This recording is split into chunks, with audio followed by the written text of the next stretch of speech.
Hi hello ನಮಸ್ಕಾರ, welcome back to my channel cricket tricks. ನಾನು ನಿಮ್ಮ ವಿಜಯ್ ಸಿಂಹ.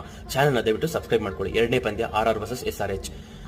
RR ಅವರು ಟಾಸ್ ಗೆಲ್ತಾರೆ, SRH ಅವ್ರನ್ನ ಬ್ಯಾಟಿಂಗ್ ಕಳಿಸ್ತಾರೆ. SRH ಅಲ್ಲಿ ಪ್ರತಿಯೊಬ್ಬ ದಾಂಡಿಗ ಕೂಡ 200 ಸರಾಸರಿ ಸ್ಟ್ರೈಕ್ ರೇಟ್ಗಿಂತ ಜಾಸ್ತಿ ಆಡ್ತಾರೆ. ಎಸ್ಪೆಷಲಿ ಹೇಳಬೇಕು ಅಂತಂದ್ರೆ ಇಶಾನ್ ಕಿಶನ್ ಅವರು 47 ಬಾಲ್ಗೆ ಶತಕಾನೇ ಸಿಡಿಸ್ಬಿಡ್ತಾರೆ. ಬೇರೆ ಎಲ್ಲಾ ಪ್ಲೇಯರ್ಗಳು, ಅಭಿಷೇಕ್ ಶರ್ಮಾ ಇರ್ಬೋದು, ಟ್ರಾವಿಸ್ ಹೆಡ್ ಇರ್ಬೋದು, ನಿತೀಶ್ ರೆಡ್ಡಿ ಇರ್ಬೋದು, ಕ್ಲಾಸನ್ ಇರ್ಬೋದು, ಪ್ರತಿಯೊಬ್ಬರದ್ದು ಸ್ಟ್ರೈಕ್ ರೇಟ್ ಕೂಡ 200ಕ್ಕಿಂತ ಜಾಸ್ತಿ ಇತ್ತು. ಸೊ ಹಾಗಾಗಿ ಇವರು 286 ರನ್ ಕಲೆ ಹಾಕ್ತಾರೆ. ಇದನ್ನ ಚೇಸ್ ಮಾಡಕ್ಕೆ ಸ್ಟಾರ್ಟ್ ಮಾಡಿದ್ದು ರಾಜಸ್ಥಾನ್ ರಾಯಲ್ಸ್ ಅವರು ಕೂಡ ಒಳ್ಳೆ ಫೈಟ್ ಕೊಟ್ಟರು ಅಂತಾನೆ ಹೇಳಬೇಕು. ಬಟ್ ಅವರು ಯಾವುದೇ ಹಂತದಲ್ಲಿ ಗೇಮ್ ಒಳಗಡೆ ಇರಲಿಲ್ಲ.